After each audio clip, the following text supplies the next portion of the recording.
எத்தனை பேர் பழைய சர்ச்சுக்கு போயிருக்கீங்க? இதுக்கு முன்னாடி இருந்த சர்ச் எல்லாருமே போயிருக்கீங்களா? ஓகே, சரி. அந்த சர்ச்சில் வேர்த்து ஊற்றிட்டே இருக்கும், வெயில் அப்படி இருக்கும். இந்த டைம் அவர் சொல்லுவார், ஜோசப் இந்த டைமில் முடிக்கலன்னா ரொம்ப ஹீட் ஆகிடும் அப்படின்னு சொல்லுவார். ஆனால் கர்த்தர் இன்னைக்கு அழகாக ஒரு இடத்த நம்மளுக்கு கொடுத்துருக்கிறார். உற்சாகமாக ஒரு கரங்களை தட்டுவோமாக. கர்த்தர் அவர் கிருபை என்றும் உள்ளது. அல்லேலூயா. பாருங்க, அதுதான் நம்ம ஆண்டவர்.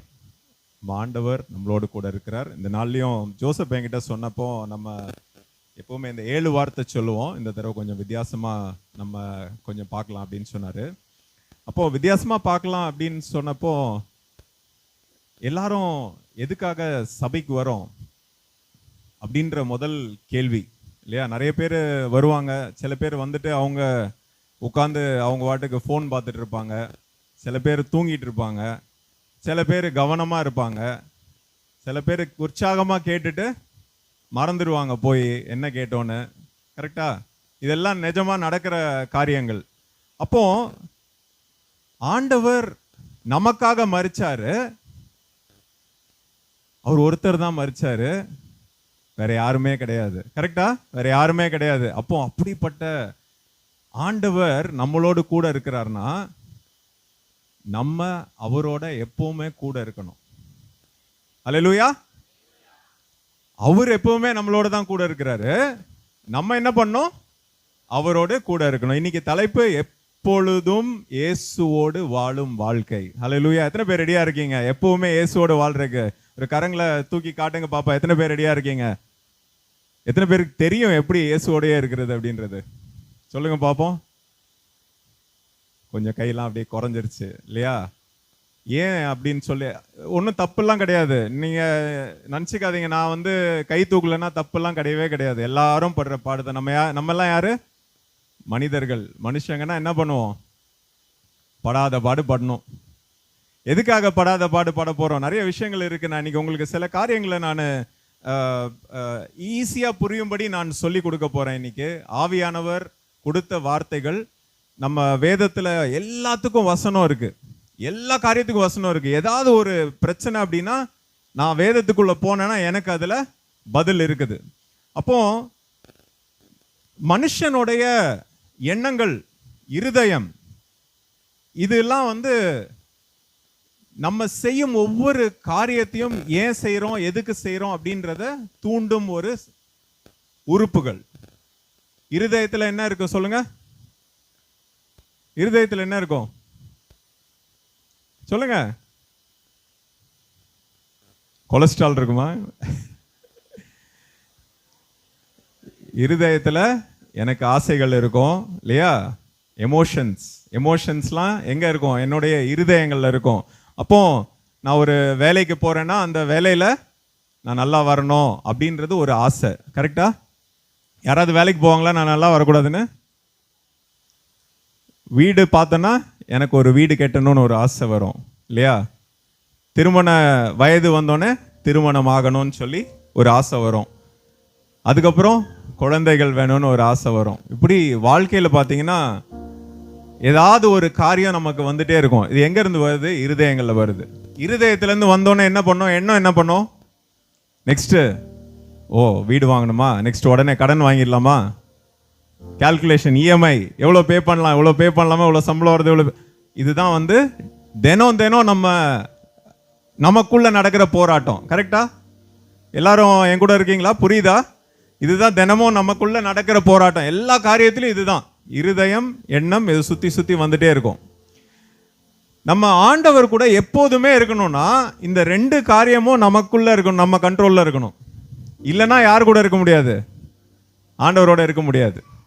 அப்போ ஆண்டவரோட இருக்கிறதுக்கு நம்ம இந்த 2 காரியத்தை நல்லா புரிஞ்சுக்கணும். ஸோ முதலாவது நம்ம பார்க்க போற வார்த்தை ரோமர் 12வது அதிகாரம் 2வது வசனம். ரோமர் 12:2. ஒத்த வேஷத்தறியாமல் தேவனுடைய நன்மையும் பிரியமும் பரிபூர்ணமான சித்தம் என்னதென்று பகுத்தறியத்தக்கதாக உங்கள் மனம் புதிதாகிறதினாலே மறுரூபம் ஆகுங்கள். இங்கிலீஷ்ல ரெனியூவல் ஆஃப் மைண்ட் அப்படின்னு சொல்லுவாங்க. சரியா? இதுல முக்கியமா பார்க்க வேண்டிய ஒரு விஷயம் பார்த்தீங்கன்னா, தேவனுடைய நன்மையும் பிரியமும் பரிபூர்ணமான சித்தம், பர்பஸ். முதலாவது நம்ம எல்லாரும் தெரிஞ்சுக்க வேண்டியது, எதுக்காக நான் இந்த பூமியில இருக்கிறேன். இதுதான் முதல்ல முக்கியமான ஒரு காரியம். இது தெரியாம நம்ம என்ன பண்ணுவோம்னா, ஒவ்வொரு நாளும் எங்க போறோம், எதுக்கு போறோம், என்ன பண்றோம் தெரியாம நம்ம போயிட்டே இருப்போம். இந்த வசனத்துல முக்கியமா கவனிக்க ஒரே ஒரு வசனம், ஆனா இதுல பாத்தீங்கன்னா அவ்வளோ ஒரு முக்கியமான ஒரு காரியம் இருக்கு. ஆழமாக போனதான் இது உங்களுக்கு தெளிவாக புரியும். ஸோ அப்போ முதல்ல ஆண்டவருடைய சித்தம் என்னது? இந்த சபையை நடத்தணும் அப்படின்னா அது ஆண்டவருடைய சித்தம். இந்த சபை நடக்குது, நீங்க இந்த சபையில உட்கார்ந்து இருக்கிறீங்கன்னா ஆண்டவருடைய சித்தம் என்னன்னு தெரிந்து கொள்வதற்காக வந்திருக்கிறீங்க. எதுக்காக? ஆண்டவரோட வார்த்தை இங்க இருந்து வருது உங்களுக்கு. ஆண்டவரோட வார்த்தை உங்களோடு பேசும். உங்களை எதுக்காக ஆண்டவர் தேர்ந்தெடுத்திருக்கிறார் என்பதை அறிந்து கொள்வதற்காக.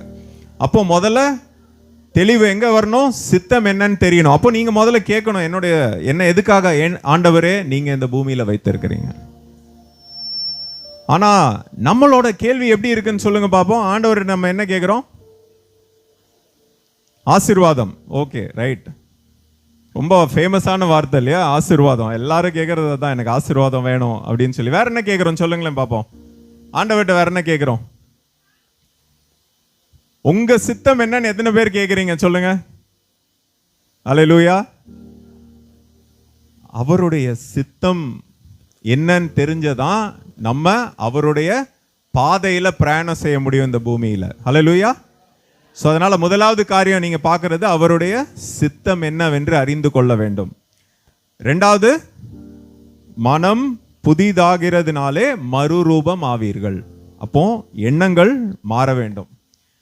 சித்தம் என்னன்னு தெரியணும், எண்ணம் மாறணும். பாருங்க, எல்லாமே இன்டர்லிங்க்ட். ஒன்றும் கனெக்ட் ஆனதான் என்ன பண்ண முடியும்? நம்ம ஆண்டவரோடைய இணைந்து இருக்க முடியும். அப்போ எண்ணம் எப்படி மாறும்? நினைச்சா மாறிடுமா? இன்னைக்கு நினைச்சா, இப்போ நினைச்சா நான் மாற போறேன்னா மாறிடுமா? மாறாது. ஏன் மாறாது? ஏன்னா நிறைய விஷயங்கள் இருக்கு. இப்போ நம்ம மனுஷன் எடுத்துட்டோம், நம்ம பார்த்தோம், எமோஷன்ஸ் பற்றி பேசணும். அப்புறம் நீட்ஸ் இருக்கு, அடிப்படை தேவைகள். தினமும் நான் எந்திரிக்கிறேன்னா எனக்கு சாப்பாடு வேணும், 3 வேளை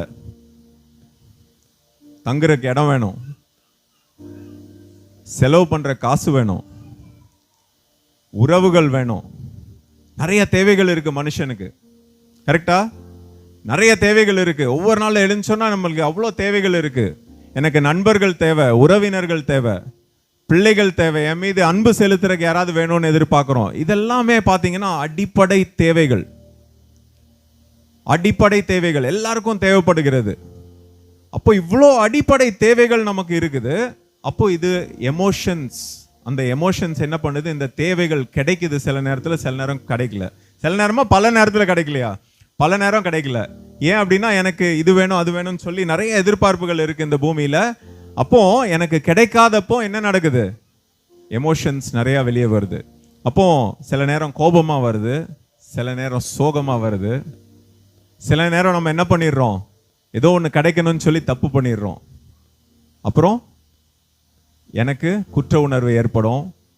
இப்படி பல எமோஷன்ஸ் நம்ம ஒவ்வொரு நாளும் இதுக்குள்ள கடந்து போறோம்.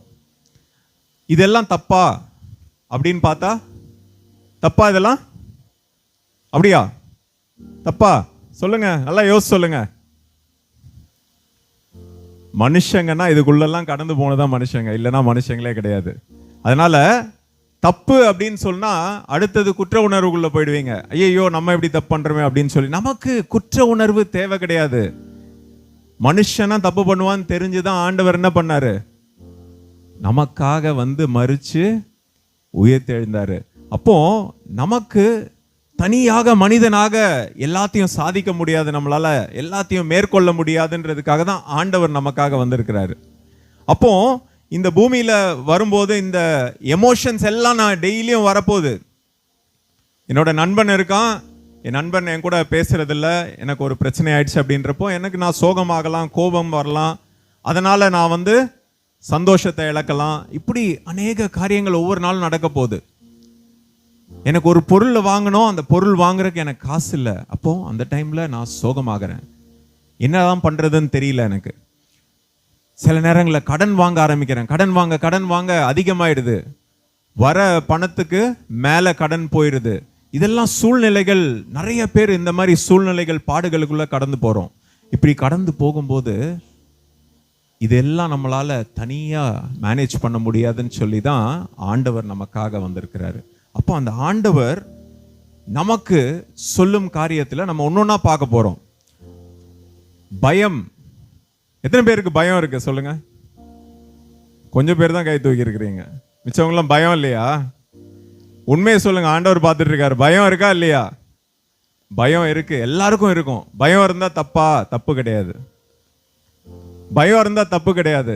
யாராவது உங்கள்கிட்ட பயமா அப்படின்னா தப்பு அப்படின்னு சொன்னாங்க, உனக்கு விசுவாசமே கிடையாதுன்னு சொல்லுவாங்க. அடுத்தது பயப்படுறியா? விசுவாசமே கிடையாது அப்படின்னு சொல்லி நிறைய இருக்கு. நம்ம வளர வேண்டியது நிறைய இருக்கு ஆண்டவருக்குள்ள. ஈஸி கிடையாது. அநேக ஆண்டுகள், 2015ஆம் ஆண்டு நான் ரட்சிக்கப்பட்டேன். 10 ஆண்டுகள் ரட்சிக்கப்பட்ட வாழ்க்கைக்குள்ள இருக்கேன்.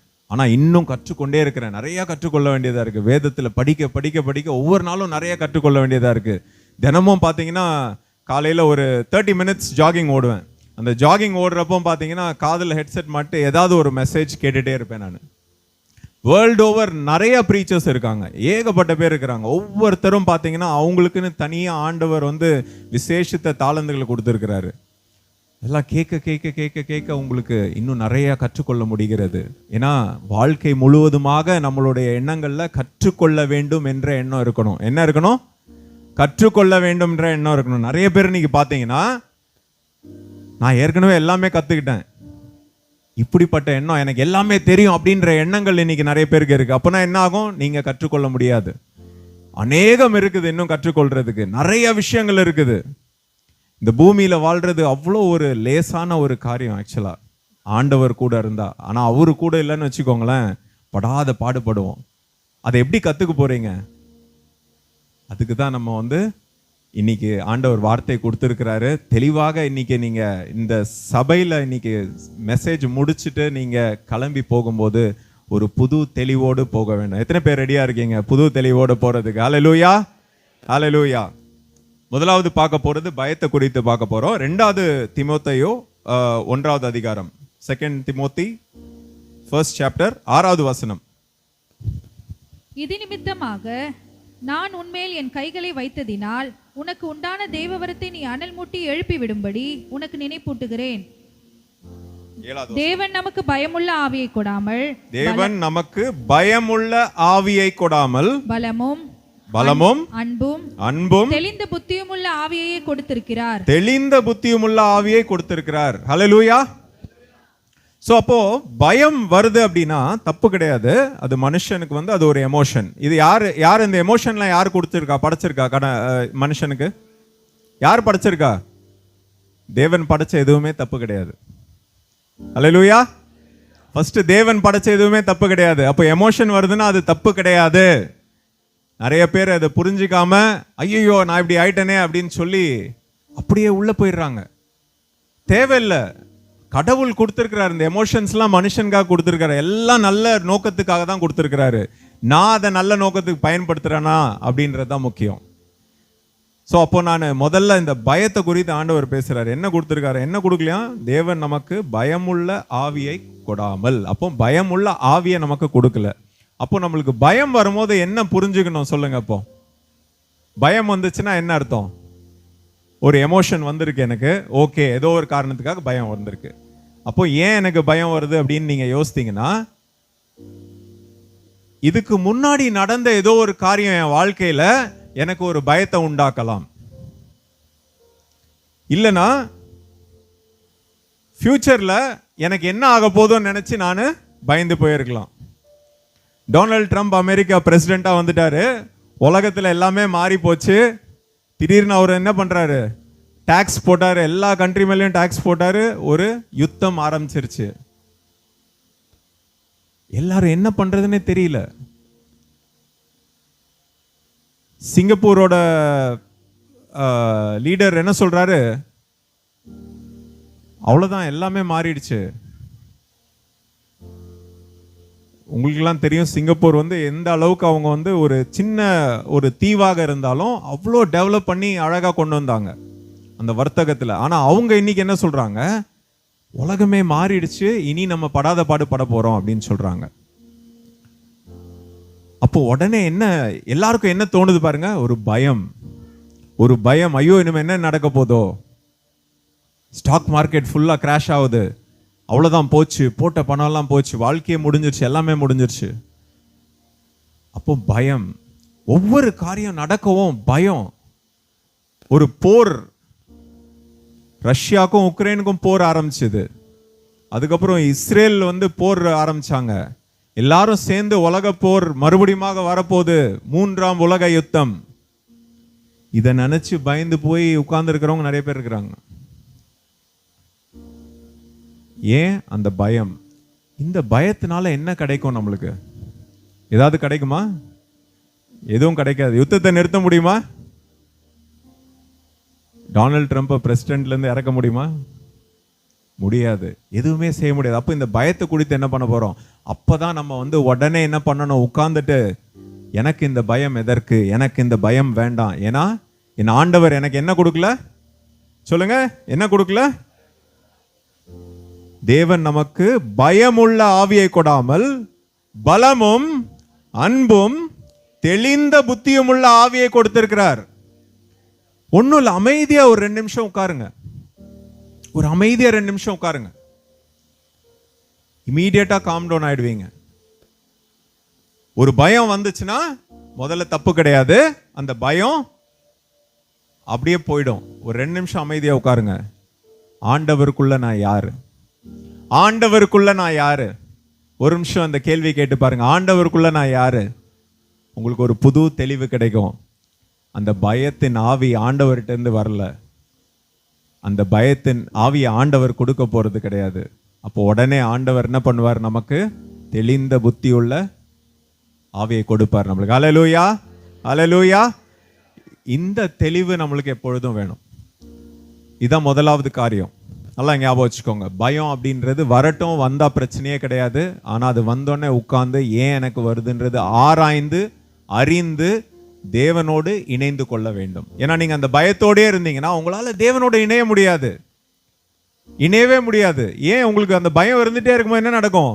உங்க எண்ணங்கள் முழுவதுமாக அந்த பயத்திலே சூழ்ந்துட்டு இருக்கும். நான் எப்படி என்ன காப்பாத்திக்க போறேன், என் குடும்பத்தை எப்படி காப்பாத்திக்க போறேன், இந்த பயத்திலே இருப்பீங்க நீங்க. அப்போ எப்படி தேவன் உங்களோட பேச முடியும்? உங்களால் தேவனோட இணைய முடியாது. நீங்க உட்கார்ந்து நான் ஜெபிக்க போறேன் அப்படிலாம் நீங்க உட்காரலாம், ஆனா ஜெபிக்கவும் முடியாது. ஏன்னா அந்த பயம் உங்களை ஜெபிக்க விடாது, ஆண்டவரோடு இணைய விடாது. அதனால அதை தூக்கி போட்டுருங்க. தூக்கி போட்டீங்கன்னா என்ன ஆகும்? அவ்வளவுதான், முடிஞ்சிருச்சு. ஆண்டவரோட உடனே நினைச்சுக்கலாம். ஏன்னா இன்னைக்கு பார்க்குற காரியம் என்னது? எப்போதும் ஆண்டவரோடு வாழும் வாழ்க்கை. அப்போ நான் ஆண்டவரோட வாழும் வாழ்க்கையில பயத்தை தூக்கி போட வேண்டும். மறுபடியும் வருமா? வரும். அது பாட்டுக்கு வரட்டும், ஒன்றும் பிரச்சனை இல்லை. அப்படி தூக்கி ஓரமா வச்சுட்டு மறுபடியும் நம்ம ஆண்டவரோடு இணைந்து கொள்ள வேண்டும். அடுத்த வசனம் படிங்கம்மா. சங்கீதம் 27:1. கர்த்தர் என் வெளிச்சமும் என் ரட்சிப்புமானவர், யாருக்கு பயப்படுவேன்? கர்த்தரின் ஜீவனின் பெலனானவர், யாருக்கு அஞ்சுவேன்? இரண்டாவது வசனம் படிங்க. என் சத்துருக்களும் என் பகைஞரும் ஆகிய பொல்லாதவர்கள் என் மாம்சத்தை பட்சிக்க என்னை நெருக்குகையில் அவர்களே இடறி விழுந்தார்கள். பாருங்க, இந்த 2 வசனம் பாருங்க.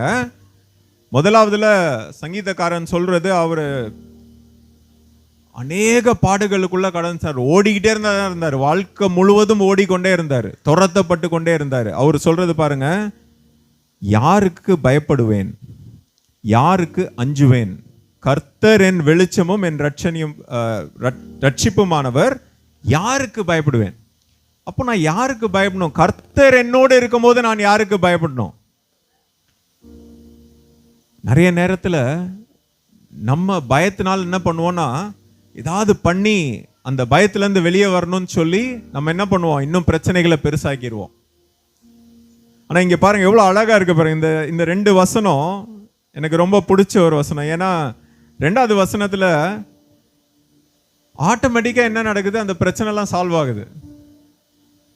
சங்கீதக்காரன் என்ன சொல்றாரு, கர்த்தர் என்னோட கூட இருக்கிறாரு, நான் யாருக்கு பயப்பட போறேன்? என் சத்துருக்களும் என் பகைஞர்களும் ஆகிய பொல்லாதவர்கள் என் மாம்சத்தை பட்சிக்க என்னை நெருக்குகையில் அவர்களே இடறி விழுந்தார்கள். எப்படி? அவர்களே இடறி விழுந்தார்கள். நீங்க ஒவ்வொரு நாளும் நம்ம வாழ்க்கையில கண்ணுக்கு முன்னாடி நடக்கிற காரியங்கள் உங்களுக்கு தெரியும், கண்ணுக்கு பின்னாடி நடக்கிற காரியங்கள் உங்களுக்கு தெரியாது.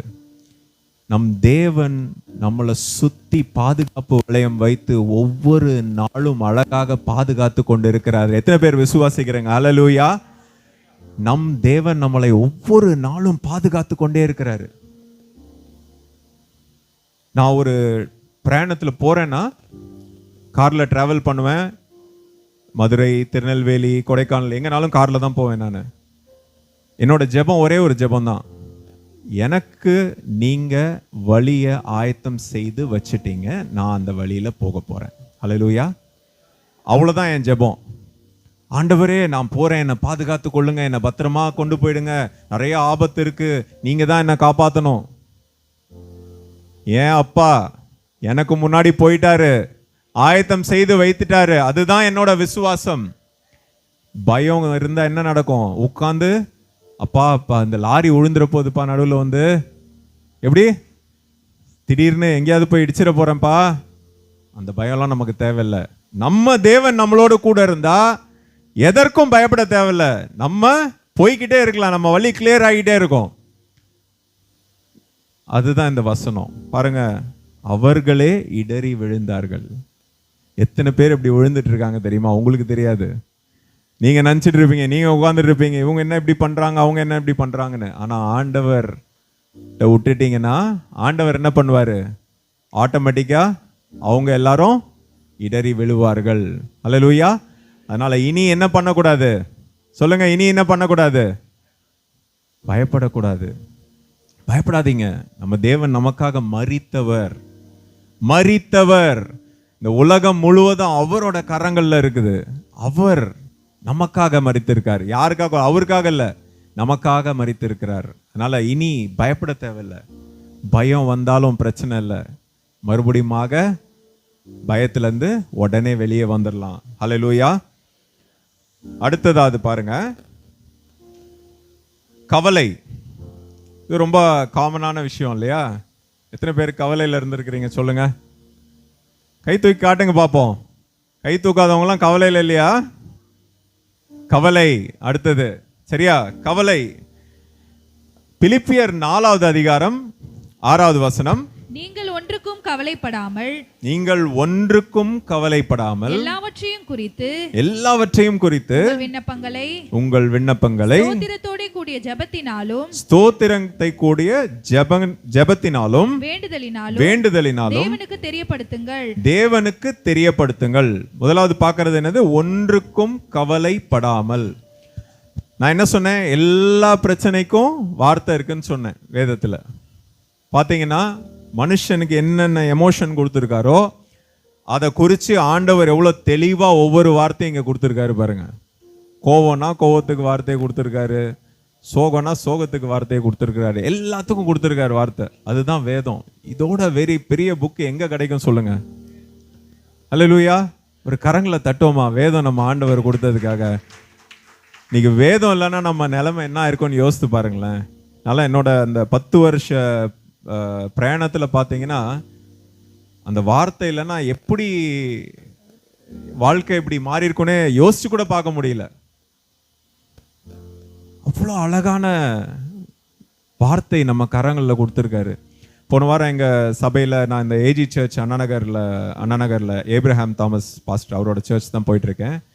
அங்கே கிடியோன்ஸ் மினிஸ்ட்ரியிலேருந்து வந்திருந்தாங்க. எத்தனை பேருக்கு தெரியும் கிடியோன்ஸ் மினிஸ்ட்ரி? தெரியுமா உங்களுக்கு? கிடியோன்ஸ் மினிஸ்ட்ரி வந்து உலகம் முழுவதுமாக வேதாகமத்தை கொடுக்கறது, அதுதான் அவங்களோட மினிஸ்ட்ரி. டொனேஷன்ஸ் வாங்குவாங்க, அந்த டொனேஷன்ஸை அப்படியே வந்து பைபிள் பிரிண்ட் பண்ணுறாங்க. அதுக்குன்னே தனியாக பிரிண்டிங் வச்சுருக்கிறாங்க. ஒரு நியூ டெஸ்ட்மெண்ட் புதிய ஏற்பாடு பிரிண்ட் பண்ணோன்னா 50 ரூபா 55 ரூபான்னு நினைக்கிறேன். கொஞ்சம் ரொம்ப வருஷம் முன்னாடி 35 ரூபா இருந்துச்சு. அது இப்போ விலைவாசி ஏறி 50-55 ரூபா இருக்கு. அப்போ அந்த வேதாகமத்தை வந்து அவங்க என்ன பண்றாங்க, எங்கெங்கெல்லாம் கொடுக்க முடியுதோ அங்கங்கெல்லாம் கொடுக்குறாங்க. அது ஸ்கூல்ஸ்ல, காலேஜஸ்ல, ஜெயிலில் எங்கெங்க கொடுக்க முடியுதோ அங்கங்க கொடுத்துட்டே இருக்கிறாங்க அவங்க. கிடியோன்ஸ் மினிஸ்ட்ரியில் பார்த்தீங்கன்னா, நான் அமெரிக்க தேசத்துக்கு போவேன், என்னோட வேலை நிமித்தம் போயிட்டு வருவேன். அங்கே ஹோட்டலில் ஸ்டே பண்ணும்போது பார்த்தீங்கன்னா, ட்ராயர் புல் பண்ணி பார்த்தீங்கன்னா அங்கே கிடியோன் பைபிள் இருக்கும், ஹோட்டல்ஸில் வச்சுருப்பாங்க. ஏன்னா எங்கே யாருக்கு தேவை இருக்குன்னு தெரியாது. அப்போ அவங்க வந்தப்போ அவங்க சாட்சிகள் சொல்லுவாங்க. ஒவ்வொரு முறையும் வருஷத்துக்கு ஒரு தடவை வருவாங்க சபைக்கு, வந்து கிடியோன்ஸ் மினிஸ்ட்ரியில் என்ன பண்ணுறாங்க அப்படின்றத குறித்து சொல்லுவாங்க. அப்போ அவங்க ஒவ்வொரு முறை வரும்போது அவங்க சாட்சிகள் சொல்லுவாங்க, எப்படி குடும்பங்கள் காப்பாற்றப்பட்டது அந்த வேதாகம் கொடுத்து. ஒரு முழு குடும்பமும் இந்த தடவை வந்து சொன்னாங்க, ஒரு முழு குடும்பமும் மரித்து விடலாம், இந்த பூமியில் இதுக்கு மேலே வாழ முடியாது. ஏன்னா கணவர் குடிகாரன், அடிக்கிறாரு, உதைக்கிறாரு, நிம்மதியாகவே வாழ முடியல, தினம் தினம் இப்படி ஒரு வாழ்க்கை வாழ்றதுக்கு நம்ம செத்து போயிடலான்னு சொல்லி மனைவி யோசித்து, 2 பிள்ளைகள் இருக்கிறாங்க, 2 பிள்ளைகள் என்ன பண்ணுவாங்க, நான் செத்து போயிட்டேனா அதனால எல்லாரும் சேர்த்து செத்து போயிடலான்னு சொல்லி முடிவு எடுத்த நிலையில ஒரு வேதாகமம் கையில் கிடைக்குது.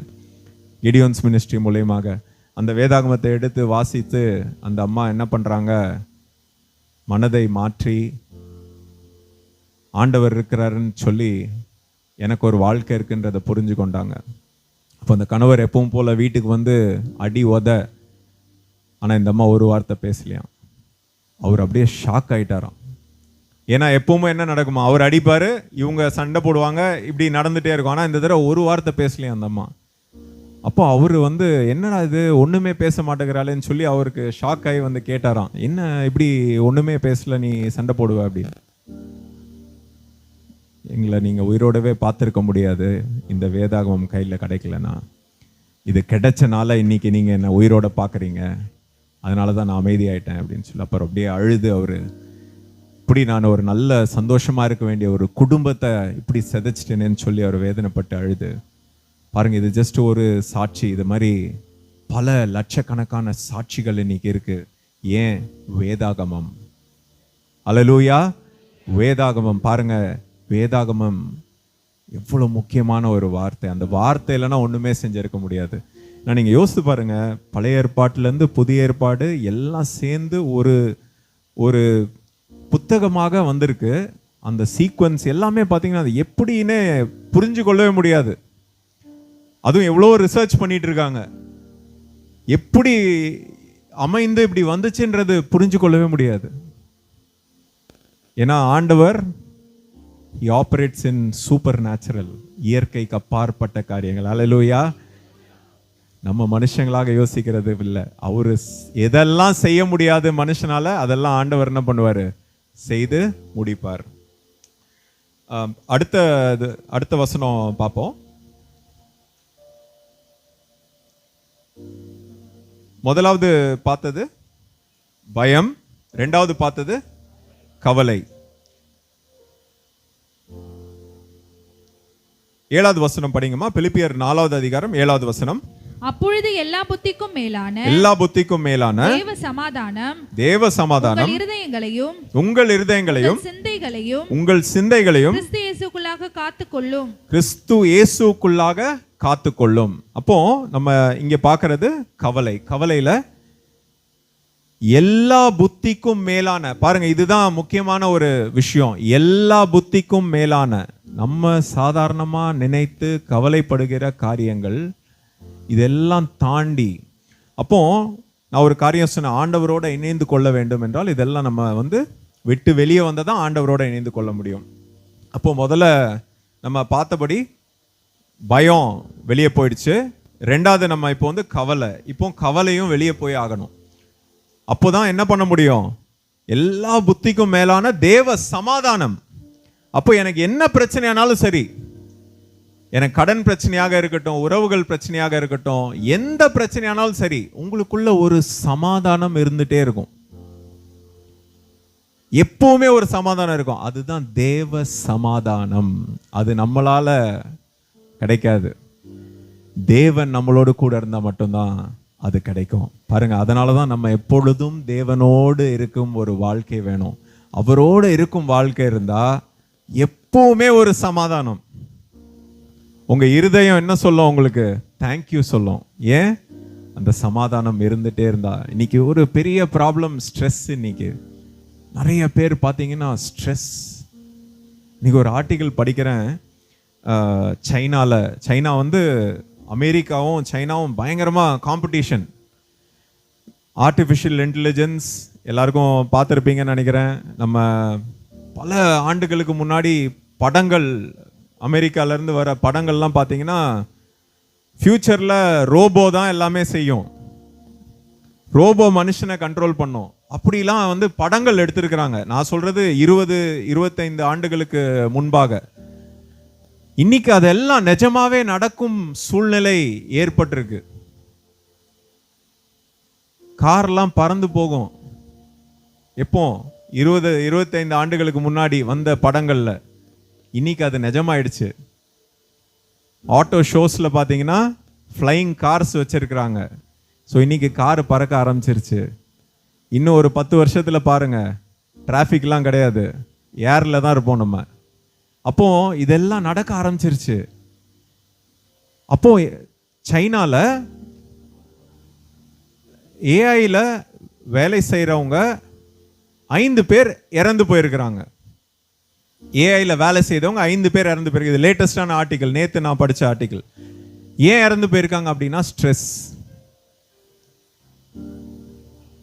யாரு காம்படிஷன்ல வின் பண்றது? அமெரிக்காவா சைனாவா?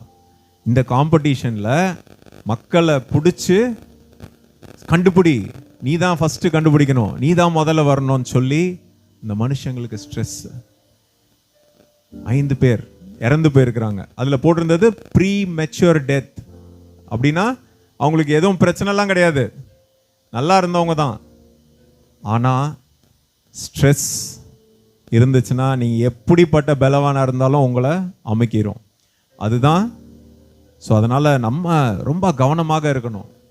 அப்போ இந்த பயம், கவலை இதெல்லாம் தூக்கி வெளியே போடும்போது நமக்குள்ள வர சமாதானம் இருக்கு பாருங்க, அது வந்து யாருக்குமே கிடைக்காது, யாருக்குமே கிடைக்காது.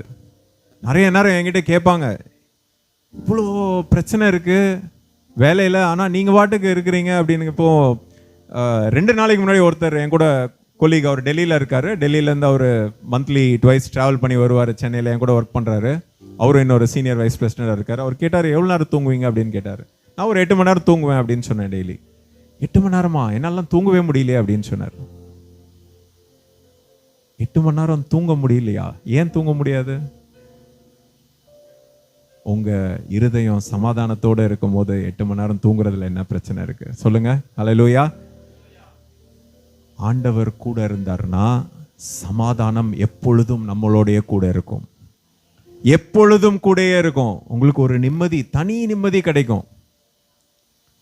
என்னோட வேலையில பாத்தீங்கன்னா ஒரு நாளைக்கு எப்படியும் ஒரு 12 இருந்து 15 மணி நேரம் வேலை செய்வேன். ஆனா தூங்கும் போது ஒரு தனி சமாதானம் இருக்கும். ஏன்னா ஆண்டவர் என்னோட கூட இருக்கிறார். பல ஆண்டுகளுக்கு முன்னாடியும் இந்த மாதிரி வேலை செஞ்சிருக்கேன். ஆனா அப்போ இந்த மாதிரி தூங்க முடியாது. ஏன்னா ஆண்டவர் என்னோட கூட இல்லை. எனக்கு அந்த வித்தியாசம் தெரியுது அழகா.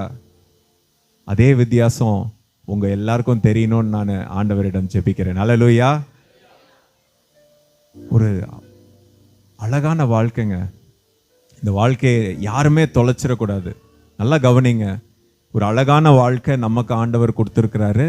இந்த வாழ்க்கையை நம்ம யாருமே தொலைக்க கூடாது. வேதத்தின் வசனங்களை தியானிங்க. வேதத்தின் வசனங்கள் நம்மளை வழி நடத்தும்.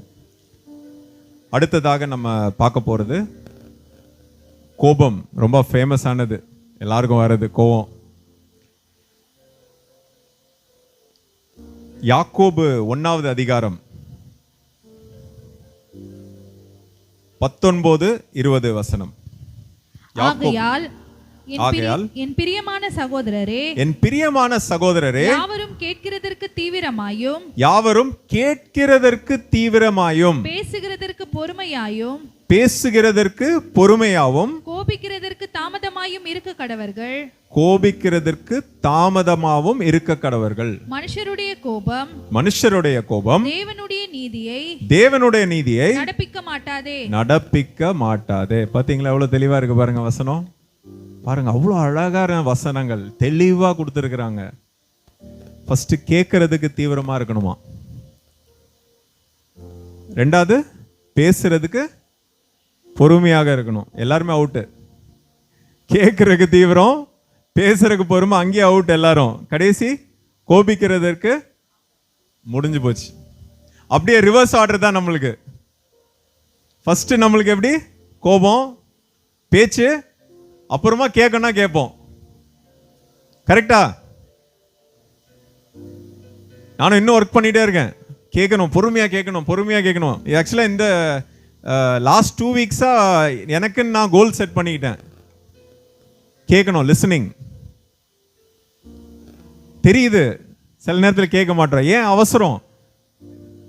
பொறுமையா இருக்கணும். பாத்தீங்களா, அதான் சொன்னேன் நான். 10 வருஷம் ஆச்சு, ஆனாலும் இன்னும் நிறைய இருக்கு கத்துக்க வேண்டியது. அவ்வளோ கவனமா இருக்கணும். நீங்க கவனமா யோசிச்சீங்கன்னா, அது ஒரு நிமிஷம் பொறுமையா பேசுறதுக்கு முன்னாடி இதுல என்ன ஆச்சரியம்னு பாத்தீங்கன்னா, ஒரு 3 பேரோட நான் பேசும்போது கடந்த 2 வாரமா, ஏன்னா எனக்கு வந்து சரி கேட்கணும், பொறுமையா கேட்கணும், அவசரப்பட்டு பேசக்கூடாது அப்படின்றது என்னோட கோல். அப்போ நான் பொறுமையா கேட்குறேன். இப்போ நான் அது கேட்கும் போது அவங்க பேசுறதுக்கு நான் என்ன பதில் சொல்வேனோ அவசரப்பட்டு, அந்த பதில் அவங்களே சொல்றாங்க. எப்படி? நம்ம சொல்ல வேணாம், அவங்களே சொல்றாங்க. நம்ம என்ன வேலை?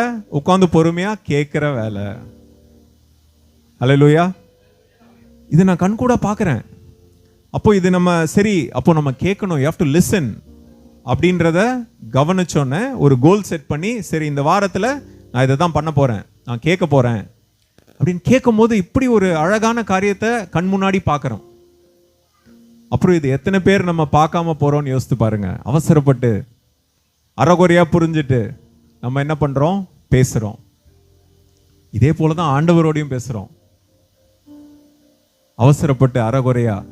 ஆண்டவரோடு இருக்கும்போது தியானத்தோடு ஆண்டவர் நம்மளோட என்ன பேசுறாருன்றது கேட்கணும். பொறுமையாக ஆண்டவரோடு என்ன பேசுறாருன்னு கேட்கணும். அந்த பழக்கம் எங்க இருந்து வரும்? சாதாரணமா எல்லாரோடையும் பேசும்போது என்ன பண்ணோம்? சேர்ந்து சொல்லுவோம் எல்லாரும், கேட்கிறதற்கு தீவிரமாயும், சொல்லுங்க, பேசுகிறதற்கு பொறுமையாயும், கோபிக்கிறதற்கு தாமதமாயும் இருக்க கடவர்கள். எல்லாம் நோட் பண்ணி வச்சுக்கோங்க. வீட்டில் போய் எழுதி வச்சுக்கோங்க, பிரிண்ட் அவுட் எடுத்து வச்சுக்கோங்க. சரியா? கண்ணு முன்னாடி வச்சுக்கணும். ஒரு கோல் அச்சீவ் பண்ணா, இது பாருங்க, இந்த மாதிரி வசனம் போட்டிருக்கு பாருங்க அழகா. இந்த மாதிரி வீட்டில் வச்சுட்டீங்கன்னு வச்சுக்கோங்க, எப்போ போனாலும் பார்ப்பீங்க. அதை பார்த்தோன்னே, ஓ ஆமால, நான் பொறுமையா இருக்கணும். தப்பு கிடையாது, பயங்கர ஹெல்ப்ஃபுல்லா இருக்கும். எங்க போனீங்கனாலும் போட்டு வச்சுக்கோங்க, அழகா ஞாபகம் வரும். டக்குன்னு அப்படி பேசும்போது அப்படி பார்த்துருவீங்க. பார்த்தோன்னே அப்படியே பேக்கப். கேளு கேளு கேளு. வீட்டில் கேட்டா என்ன சொல்லுவீங்க?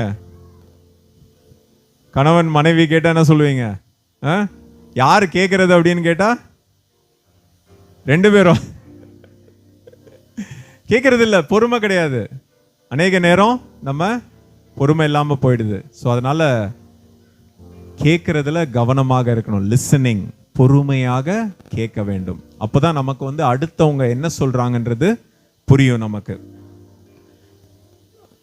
அடுத்தது வந்து நம்ம கோவத்தை குறித்து பார்த்துட்டு இருக்கோம். இப்போ இந்த கோவத்தில் வந்து ஒரு விஷயம், நான் நிறைய போன வருஷம் ஒரு கோர்ஸ் ஒன்று பண்ணியிருந்தேன், சைக்காலஜி கோர்ஸ். அப்போ அந்த சைக்காலஜி கோர்ஸ் மூலயமா நிறைய விஷயம் நான் கற்றுக்கிட்டேன். நான் கற்றுக்கிட்டது எப்படின்னா, அங்கே ஒருத்தர் வரவங்க பார்த்தீங்கன்னா, அவங்க கெரியருக்கு நான் சைக்காலஜி படித்து நான் வந்து ஒரு வேலை இது பண்ணி கோர்ஸ் பண்ணி பண்ணோன்னு. எனக்கு வந்து அது கிடையாது. எனக்கு வந்து நான் படித்த காரணம் எவ்வளோ பேருக்கு நம்ம இன்னும் அதிகமாக உதவ முடியும். ஏன்னா நான் ஆஃபீஸில் என்னோட டீம் பார்த்தீங்கன்னா ஒரு 4000 பேர் இருப்பாங்க, அவங்க இந்தியாவில், ஃபிலிப்பீன்ஸில். ஸோ அப்போ டெய்லியும் பார்த்தீங்கன்னா நிறைய மனுஷங்களோடு பழக வேண்டியது இருக்குது, நிறைய பேருக்கு உதவி செய்ய வேண்டியது இருக்கும். அப்போ அவங்களுக்கு உதவி செய்யணும்னா நம்ம ஆஃபீஸில் வேதத்தை எல்லாருக்கும் சொல்ல முடியாது. அப்போ அந்த வேதத்தை எல்லாருக்கும் நம்ம சொல்ல முடியல, ஏன்னா அது ஆஃபீஸ். நீங்கள் ரிலீஜன் உள்ளே கொண்டு வரக்கூடாது, அவங்களோட பாலிசி. நம்ம அங்கே போய் சொன்னோன்னா அது வந்து இட்ஸ் அகேன்ஸ்ட் பாலிசி, அதனால் அது பண்ணக்கூடாது. அப்போ என்னோட தியானம் வந்து நான் எப்படி உங்களை வெளிப்படுத்துறது? உங்களை நான் எப்படி வெளிப்படுத்துறது? நான் இப்படி நேராக சொல்லக்கூடாது. அது சொன்னேன்னா நான் வேலை செய்கிற கம்பெனிக்கு வந்து அது கரெக்ட் கிடையாது, அது பாலிசிக்கு அகேன்ஸ்ட். அப்போ இது எனக்கு கிடைச்ச ஒரு வெளிப்பாடு. அப்போ அந்த கோர்ஸ் முடித்த பிறகு இன்னும் எனக்கு வந்து நிறைய தெளிவு கிடைச்சிது. அப்போ சரி, ஓகே, ரைட், அப்போ இந்த கோர்ஸை யூஸ் பண்ணி நம்ம வந்து ஆண்டவரோட சுவிசேஷத்தை அறிவிக்க முடியும். இது எப்படி வந்துச்சுன்னு நான் சொல்கிறேன். ஒரு ஒரு ஒரு மேனேஜர் ஒருத்தவங்க வந்து வேலையை விட்டு போகிறாங்க.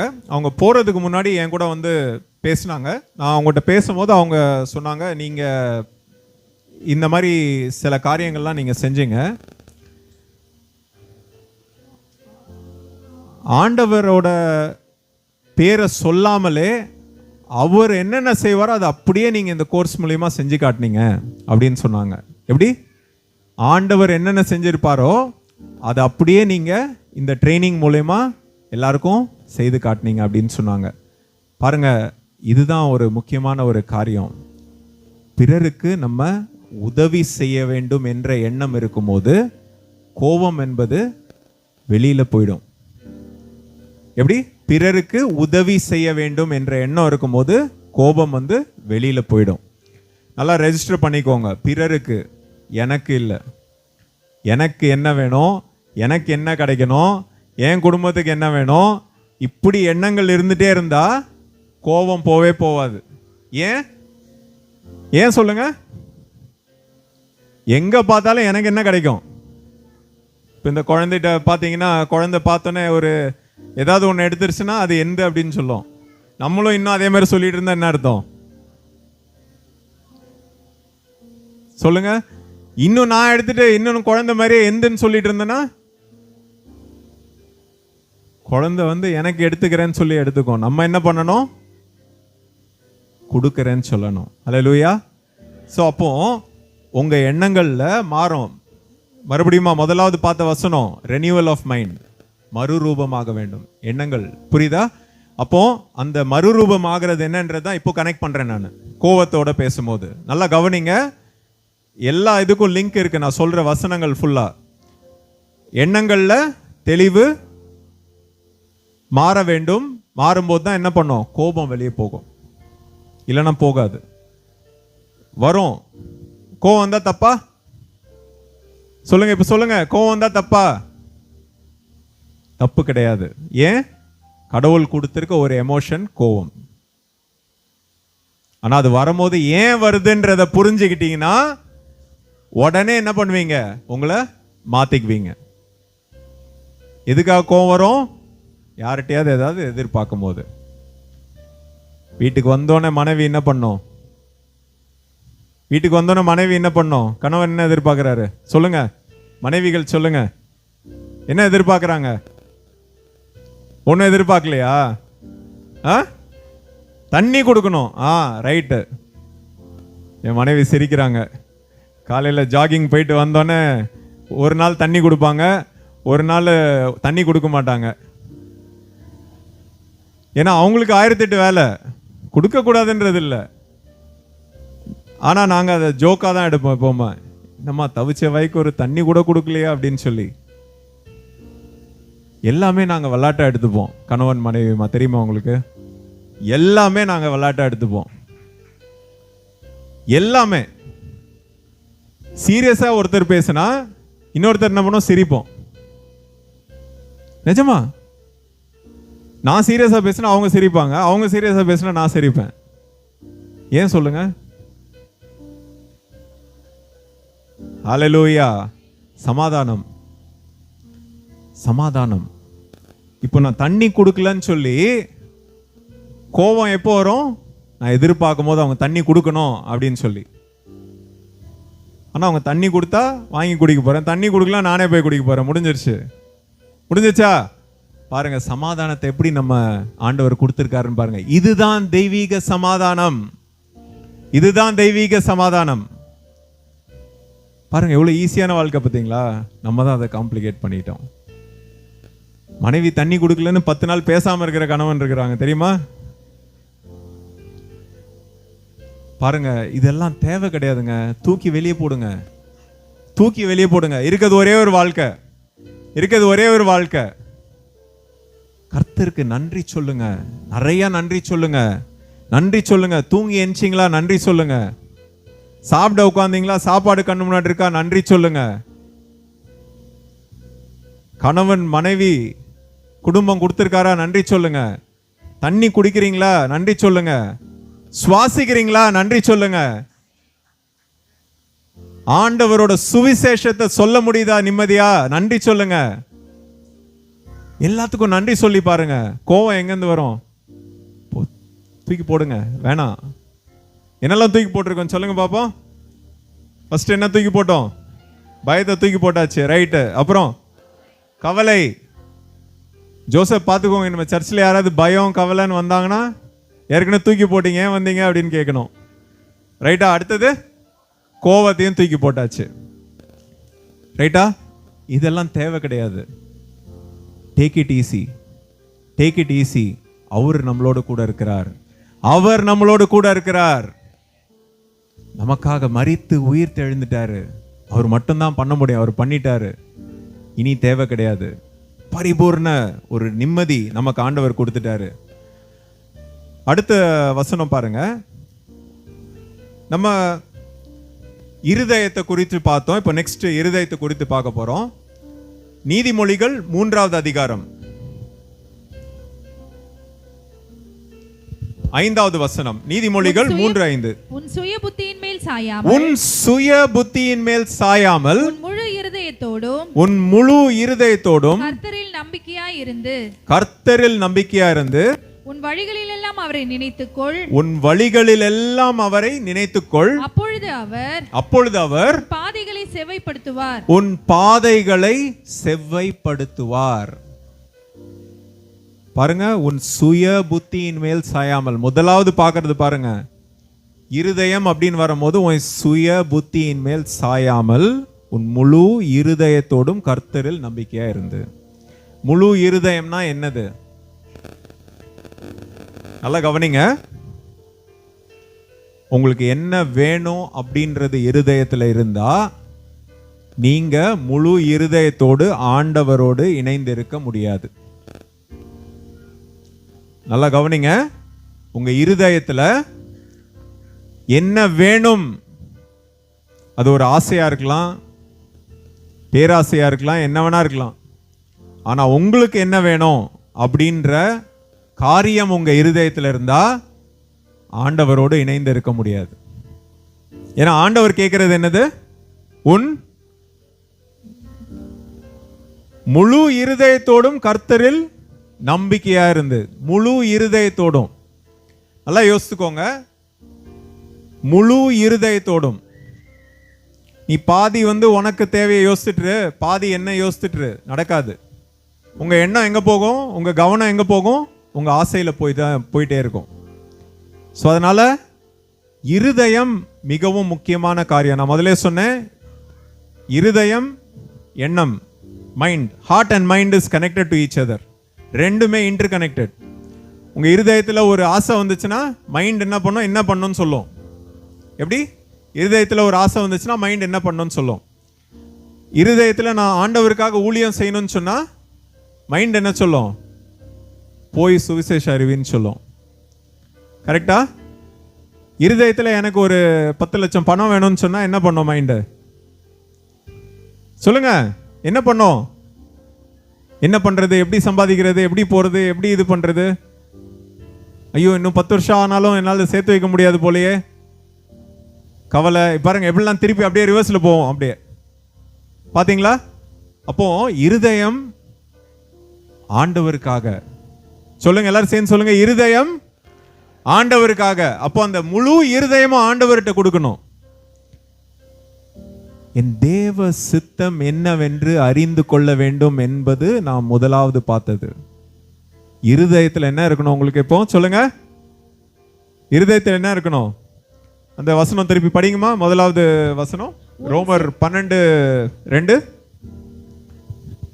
நீங்கள் இந்த பிரபஞ்சத்திற்கு ஒத்த வேஷம் தெரியாமல் தேவனுடைய நன்மையும் பிரியமும் பரிபூர்ணமான சித்தம் இன்னதென்று பகுத்தறியத்தக்கதாக உங்கள் மனம் புதிதாகிறதினாலே மறுரூபமாகுங்கள். சரியா? பரிபூர்ணமான சித்தம் இன்னதென்று பகுத்தறியத்தக்கதாக. அப்போ பரிபூர்ணமான சித்தம் உங்களுக்கு தெரிய வேண்டும். அந்த சித்தம் தெரியலனா உங்க இருதயத்துல கவனம் வேற வேற இடங்கள்ல போகும். உங்களுடைய ஆசைகள் வேற வேற இடத்துல வரும். எனக்கு இது கிடைச்சா நல்லா இருக்குமே, இது நடந்தா நல்லா இருக்குமேன்னு சொல்லி போயிட்டே இருக்கும். எப்போ தேவ சித்தம் தெரியலனா. அதனாலதான் தேவ சித்தத்தை அறிந்து கொள்ள வேண்டும். அப்போ உங்க இருதயம் ஆண்டவருக்கு முழுசாக கொடுக்கணும். அதுதான் அவர் எதிர்பார்க்கிறாரு. அப்போ அதை கொடுக்கறதுக்கு தேவ சித்தம் உங்களுக்கு தெரிய வேண்டும். அது தெரிஞ்சாதான் நம்ம என்ன பண்ண முடியும்? ஆண்டவருக்கு முழுவதுமாக இருதயத்தை கொடுக்க வேண்டும். அடுத்த வசனம் படிங்கம்மா. மத்தேயு 5வது அதிகாரம் 8வது வசனம் படிங்க. இருதயத்தில் சுத்தமுள்ளவர்கள் பாக்கியவான்கள். இருதயத்தில் சுத்தமுள்ளவர்கள் பாக்கியவான்கள். அவர்கள் தேவனை தரிசிப்பார்கள். அவர்கள் தேவனை தரிசிப்பார்கள். இதுக்கு மேல என்ன வேணும் உங்களுக்கு? சொல்லுங்க. அல்லேலூயா. சுத்த இருதயம் உள்ளவர்கள் சொல்லுங்க. பாக்கியவான்கள். ஆண்டவர் சொல்லிட்டாரே பாக்கியவான்கள்னு. முதல்ல கேட்கும்போது பிரதர் சொன்னாரு, எல்லாரும் என்ன எதிர்பார்க்கறாங்க? ஆசீர்வாதம். இந்த ஆசீர்வாதத்தை எதிர்பார்க்கணும் நம்ம. வேற எந்த ஆசீர்வாதமும் வேணாம் உங்களுக்கு. முதலாவது தேவனுடைய ராஜ்யத்தையும் நீதியும் தேடுங்கள், அப்பொழுது அவ்வளவுதான், முடிஞ்சு போச்சு. ஆண்டவருக்கு தெரியும் நமக்கு என்ன வேணும், என்ன கிடைக்கணும்னு சொல்லிட்டு. நமக்கு வேற எதுவுமே தேவையில்லை. அவருடைய சித்தம் என்னன்னு எனக்கு தெரிய வேண்டும். அவருக்கு நான் இருதயத்தை முழுவதுமாக கொடுக்க வேண்டும். அவர்கிட்ட இருதயத்தை முழுசா கொடுத்துட்டேன்னா இது இருதயம் சுத்தமாகுமா ஆகாதா? அப்போ நீங்க பாக்கியவன் ஆயிட்டீங்களே, முடிஞ்சிருச்சே. இதைதான் ஆண்டவர் எதிர்பார்க்கிறார் நம்மகிட்ட. ஸோ இனி ஒரு சின்ன ஒரு ஜெபத்தை ஏறெடுப்போமா? எல்லாரும் கண்களை மூடி ஒரு சின்ன ஜெபத்தை ஏறெடுப்போமா? ஆண்டவரே, எங்களுடைய இருதயம் உங்களுக்குப்பா. எங்க இருதயம் உங்களுக்கு தகப்பனே. எங்க இருதயத்தை முழுசா நாங்க உங்களுக்கு கொடுக்கிறோம்ப்பா. சுத்தமான இருதயத்தோடு தகப்பனே நாங்கள் பாக்கியவான்களாக இந்த பூமியில வரோம்ப்பா. எங்களுடைய இந்த ஜெபத்தை நீ ரேசப்பா எடுத்து எங்களுடைய இருதயத்தை சுத்தமாக்கி என்னெல்லாம் எங்கிட்ட இருதயத்தில் இருக்கோ அதெல்லாத்தையும் தூக்கி வெளியே போடுங்கப்பா. எங்களுக்கு நீங்க மட்டும்தான் வேணும். ஆமேன், ஆமேன், ஹல்லேலூயா. கடைசியா பார்க்கிறது சோகம். நிறைய சோகம் இருக்கு. அன்பு கிடைக்கல, அது கிடைக்கல, இது கிடைக்கல, உடனே சோகம் வந்துருது. மத்தேயு 16 அதிகாரம் 28வது வசனம். மத்தேயு 11:28. வருத்தப்பட்டு பாரம் சுமக்கிறவர்களே, வருத்தப்பட்டு பாரம் சுமக்கிறவர்களே, நீங்கள் எல்லாரும் என்னிடத்தில் வாருங்கள். நீங்கள் எல்லாரும் என்னிடத்தில் வாருங்கள். நான் உங்களுக்கு இளைப்பாறுதல் தருவேன். நான் உங்களுக்கு இளைப்பாறுதல் தருவேன். எப்படி? வருத்தப்பட்டு பாரம் சுமக்கிறவர்களே. வருத்தப்படுறது தப்பா? சொல்லுங்க, சத்தமா சொல்லுங்க. வருத்தப்படுறது தப்பா? கிடையாது. இதுவும் ஆண்டவர் படைப்பில் மனுஷனுக்கு கொடுத்திருக்கிற ஒரு எமோஷன். அதனால அது தப்பு கிடையாது. ஆனா அந்த வருத்தம் வரும்போது நீங்க என்ன செய்றீங்கன்றது தான் ஆண்டவர் உங்களோட இருக்கிறாரா இல்லையான்றதோட வித்தியாசம். இப்போ இங்க அடுத்தது கடைசியா நம்ம பார்க்கறது வருத்தம், சேட்னஸ் வரும்போது நம்ம என்ன பண்ண போறோம். ஸோ அப்போ ஆண்டவர் என்ன சொல்றாரு? நீங்கள் எல்லோரும் என்னிடத்தில் வாங்கள், நான் உங்களுக்கு இளைப்பாறுதல் தருவேன்.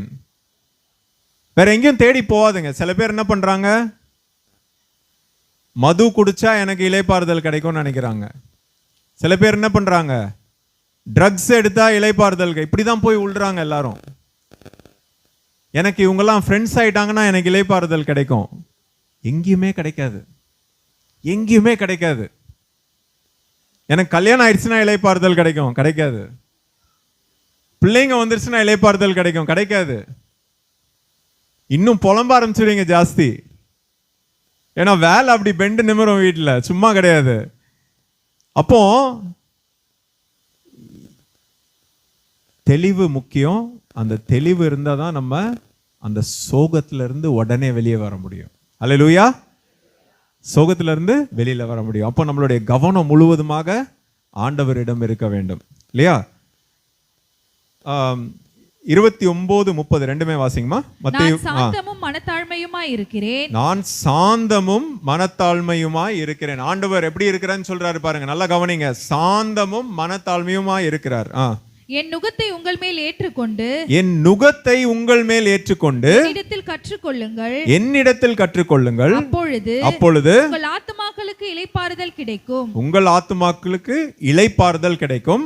என் நுகம் மெதுவாயும் என் நுகம் மெதுவாயும் என் சுமை லகுவாயும் இருக்கிறது என்றார். என் சுமை லகுவாகவும் இருக்கிறது என்றார். ஹல்லேலூயா. நுகம் பார்த்திருக்கீங்களா?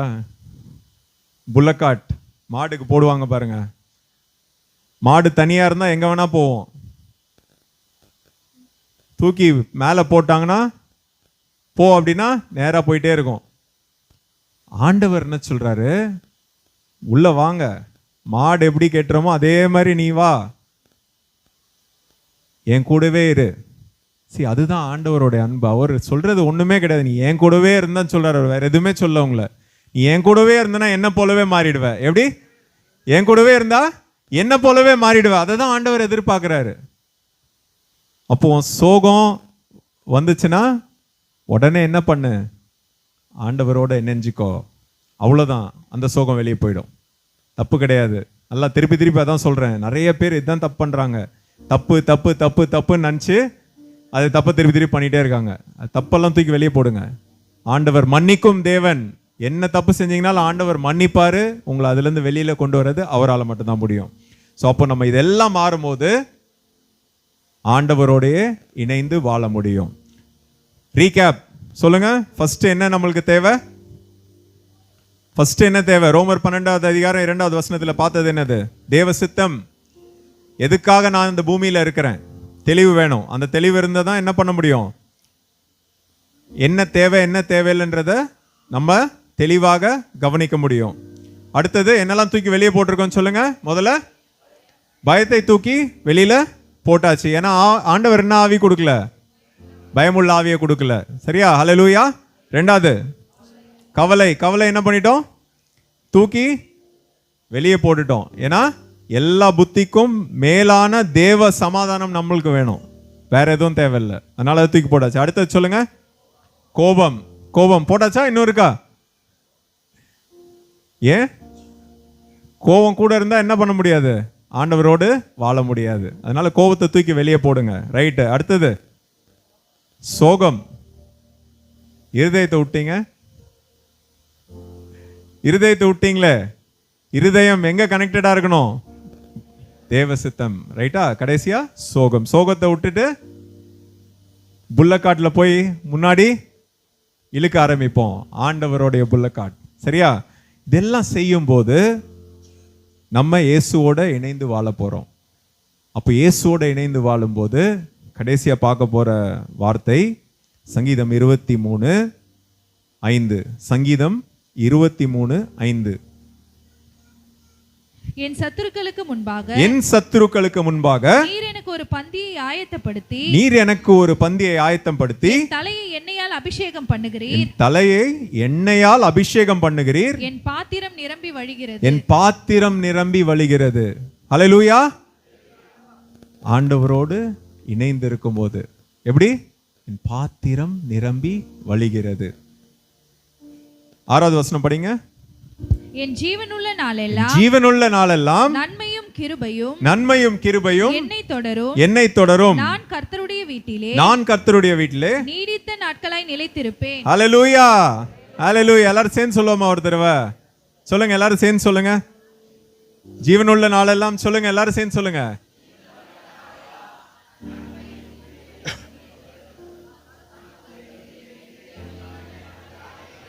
ஹல்லேலூயா. ஸ்தோத்திரம். ஹல்லேலூயா. எல்லாரும் கரங்களை தட்டுவோமா உற்சாகமா? வாழ்க்கை இவ்வளவுதான். ஆண்டவருக்காக வாழும்போது இந்த சபை இன்னைக்கு பாருங்க இங்க இருக்கு. எவ்வளவு பேர் இருப்பீங்க? ஜோசப் எவ்வளவு பேர் உங்க சபையில? 100 100 மல்டிப்ளிகேஷன் 100 into 100 எவ்வளோ? 100 into 100 மல்டிப்ளிகேஷன்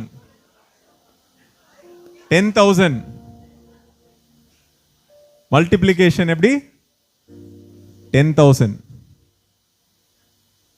100 10,000 மாறணும்னா 100 10,000 மாறணும்னா ஜோசப் ஒருத்தர் மட்டும் இருந்தா மாறாது.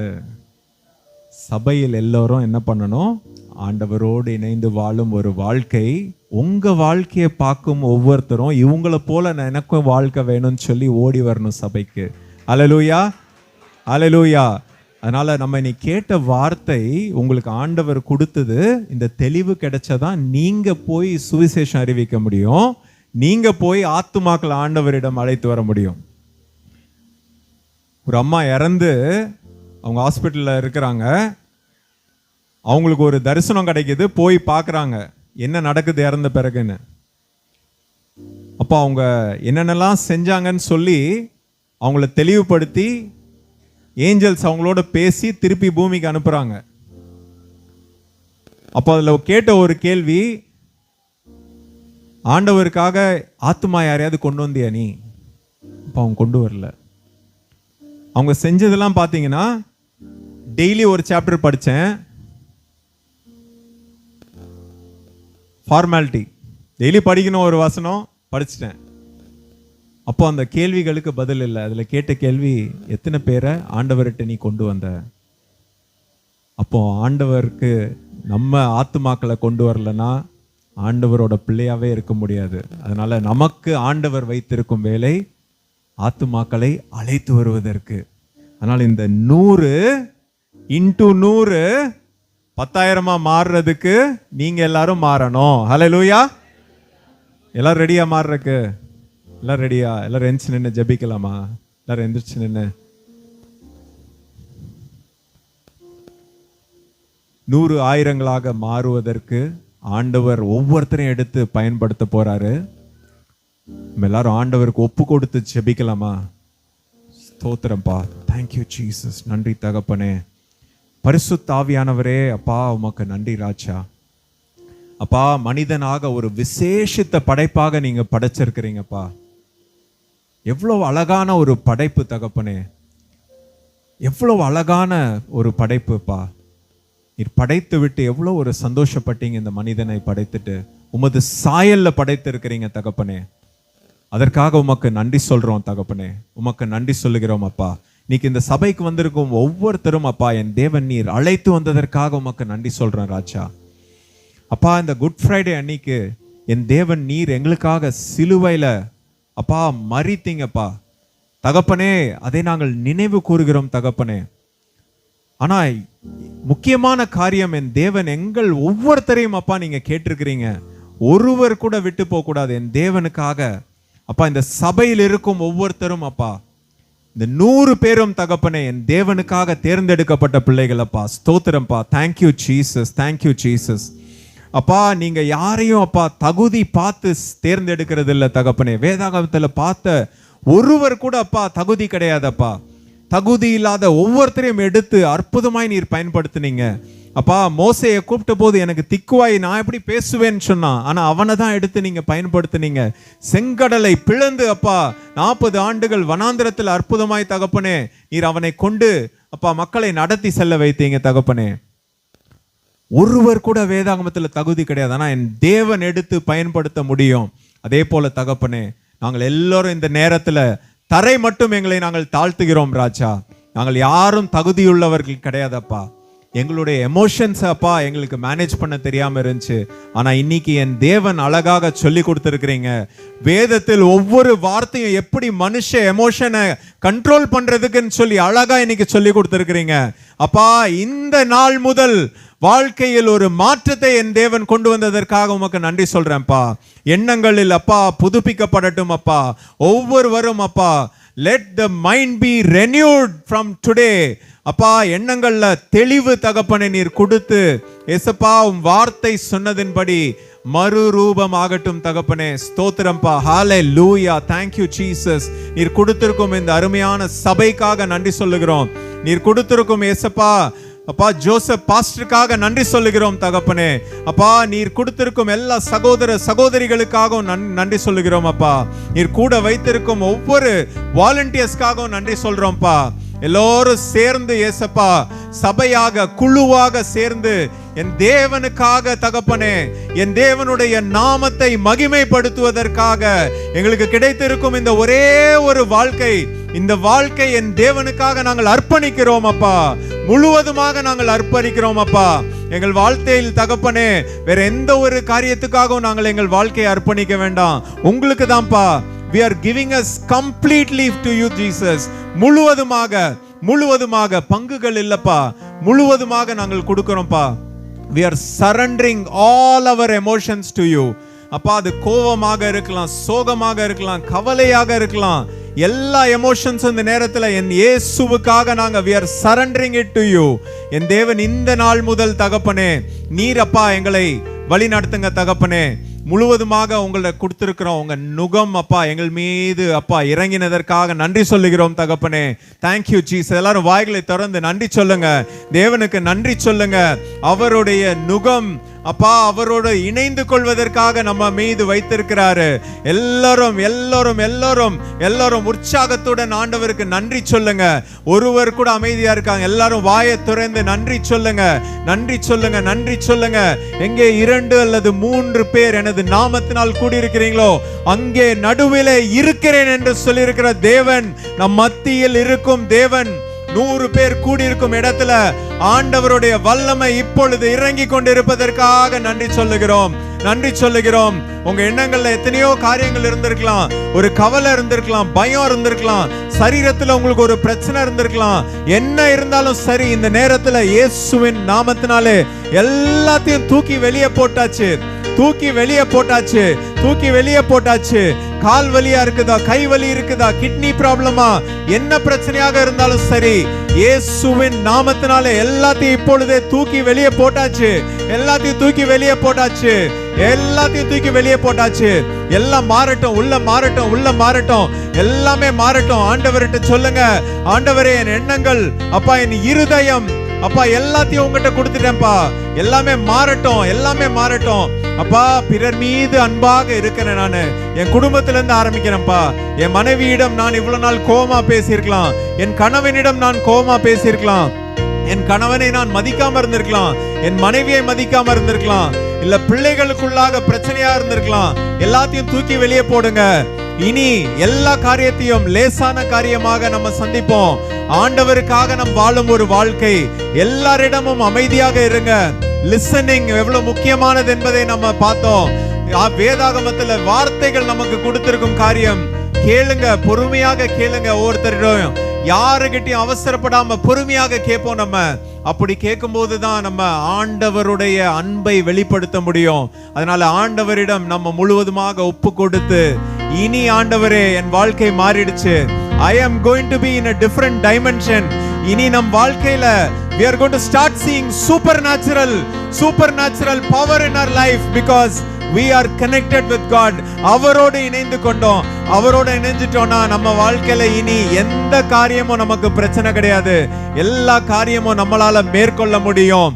அதே போல இந்த சபையை கொண்டு என் தேவன் அற்புதமாய் multiplication, we have to multiply. இந்த சபையை கொண்டு இன்னும் அநேகரை ஆண்டவர் தேர்ந்தெடுக்க போவதற்காக நாம் நன்றி சொல்லுவோம். எல்லாரும் நன்றி சொல்லுவோம், நன்றி சொல்லுவோம். Let us visualize the church with 10,000 people. Let's visualize the church with 10,000 people. 10,000 பேர் உட்கார்ந்திருக்கும் சபை, 10,000 பேர் உட்கார்ந்து ஆண்டவரோட வார்த்தையை கேட்டுக்கொண்டிருப்பதை நாம் இந்த நேரத்தில் பார்க்க முடியும், கேட்டுக்கொண்டிருப்பதை நாம் பார்க்க முடியும். ஒருமனப்படுங்க, ஒருமனப்படுங்க, ஒருமனப்படுங்க. யாரும் கண்களை திறக்காதீங்க, எல்லாரும் கண்களை மூடி ஒருமனப்பட்டு ஜெபிங்க. 10,000 பேர் இருக்கும் இடத்துல சபை நடக்குது, ஆண்டவருடைய வார்த்தை கொடுக்கப்படுகிறது. எவ்வளவு ஆத்துமாக்கள் ஓடி வராங்க ஆண்டவர்கிட்ட. இததான் ஆண்டவர் எதிர்பார்க்கிறாரு. We will all multiply, we will all multiply. நம்ம ஒவ்வொருத்தரும் இதுல பங்குதாரர்கள். எல்லாரும் ஆண்டவருக்காக எழுந்து பிரகாசிக்க போறோம். ஹalleluya, ஸ்தோத்திரம்பா. thank you jesus. நன்றி நன்றி நன்றி தகப்பனே. அப்பா, உங்க அன்பிற்காக நன்றி, உங்க இரக்கத்திற்காக நன்றி தகப்பனே, உங்க கிருபைக்காக நன்றி ராஜா. ஸ்தோத்திரம்பா, ஸ்தோத்திரம்பா, ஸ்தோத்திரம்பா. thank you jesus, thank you jesus, thank you jesus, thank you jesus. இந்த சபைக்காக நன்றி சொல்றோம் தகப்பனே. அப்பா இந்த சபை இருக்கும் இந்த ஏரியால தகப்பனே, மக்கள் ஒவ்வொருத்தருக்காகவும் இந்த நேரத்துல ஜெபிக்கிறோம்ப்பா. அப்பா இந்த சபையில இருக்கும், சபையை சுற்றி இருக்கும் எல்லா வீடுகளுக்காகவும் இப்பொழுது நாங்கள் ஜெபிக்கிறோம். அப்பா இந்த நாள் என் தேவன் மரித்த நாள். அப்பா ஒவ்வொருத்தரும் உங்கள் அன்பை தெரிந்து கொள்ளும் நாளாக இருக்கட்டும் தகப்பனே. எல்லாரும் யோசிக்கட்டும், எவ்வளவு பேர் ஓடி வர்றாங்களே சபைக்கு, நானும் ஒரு நாள் போய் என்ன நடக்குதுன்னு பார்க்கணும்னு எல்லாரும் ஓடி வரும்படி இந்த நேரத்துல இந்த ஒவ்வொரு வீட்டிற்காகவும் ஜெபிக்கிறோம்ப்பா. ஒவ்வொரு வீட்லயும் எத்தனையோ பிரச்சனைகள் இருக்கும். எந்த பிரச்சனையானாலும் இந்த சபைக்கு போனா என் தேவன் அங்க இருக்கிறாரு, அவர் சுகத்தை கொடுக்கிறாரு. இங்க இருக்கிற மக்கள் எல்லாரும் சந்தோஷமா இருக்கிறாங்களே, எப்படி கவலை இல்லாம இருக்கிறாங்கன்னு சொல்லி இங்க இருக்கும் ஒவ்வொருத்தரையும் பார்த்து எல்லாரும் ஓடி வரும்படி என் தேவன் சூழ்நிலைகளை மாற்றி கொடுக்க போவதற்காக உமக்கு நன்றி சொல்லுகிறோம் தகப்பனே. Thank you Jesus, thank you Jesus. இயேசுவின் நாமத்தில் பிதாவே, ஆமென்.